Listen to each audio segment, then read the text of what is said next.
Au sud de l'Afrique, où l'on souffre de la sécheresse, on se sert de deux espèces de réservoirs pour se procurer de l'eau. Tantôt, c'est une source, mais si peu abondante qu'elle ne suffirait pas pour l'irrigation. Il faut donc la recevoir dans un réservoir qui se remplit jour et nuit de ce lent et régulier filet d'eau. Tantôt, il n'y a pas de source. Il faut alors construire le réservoir dans le lit d'un torrent ou dans quelques dépressions de terrain propres à recevoir l'eau de pluie.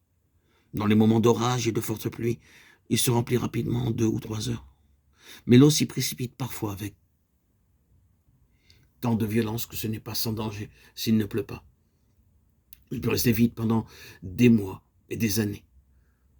Tandis que la continuelle et lente affluence de l'eau dans le premier réservoir offre plus de garanties. De ces deux manières d'être rempli du Saint-Esprit, quelle est la meilleure? Nul n'hésitera à le dire. Dans quelques propriétés se trouvent à la fois les deux espèces de réservoirs dont nous venons de parler, suppléant l'un à l'autre. Il y en a d'autres encore qui se remplissent par les deux moyens indiqués. Pendant la sécheresse, ils sont régulièrement approvisionnés par le cours tranquille et régulier du flot d'eau, tandis qu'en temps de pluie, ils sont prêts à contenir beaucoup plus encore. Quelque chose d'analogue dans la manière dont le Saint-Esprit vient remplir le cœur se trouve dans ces deux manières, ces deux façons de remplir ces réservoirs. Le jour de la Pentecôte et partout aussi, on commence une œuvre nouvelle, soit dans les missions chez les païens, soit dans les réveils chez les chrétiens. Et le Saint-Esprit manifeste sa présence soudainement, puissamment et d'une manière frappante, à l'image du premier réservoir.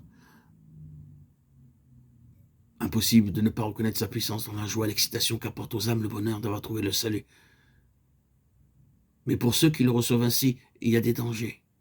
La grâce reçue dépend trop parfois de l'entraînement de ceux qui vous entourent, ou bien elle n'atteint que la superficie, ne réveille que les sentiments les plus impressionnables, sans descendre jusqu'aux profondeurs intimes de la volonté et de la vie. Et pour ce qui concerne la deuxième illustration, qui est le deuxième réservoir, et qui représente au contraire d'autres chrétiens, des chrétiens qui n'ont jamais rien éprouvé de semblable, ils témoignent visiblement alors de la présence de l'Esprit en eux, par leur entière consécration à Jésus, leur conduite à la lumière de sa face, leur vie sans reproche. Toute la foi et d'obéissance et leur dévouement plein d'humilité. On rencontre des chrétiens qui ne sont contents que s'ils éprouvent des manifestations spéciales de l'Esprit. Il leur faut les vents déchaînés, les flots impétueux et le baptême de feu. Tandis que d'autres voient la véritable action de l'Esprit dans la source paisible qui ne cesse de couler tranquillement, à l'image du deuxième réservoir. Heureux ceux qui reconnaissent la présence de Dieu dans l'une et l'autre de ces deux manifestations et qui sont toujours prêts à le recevoir, quelle que soit la manière dont ils viennent à eux.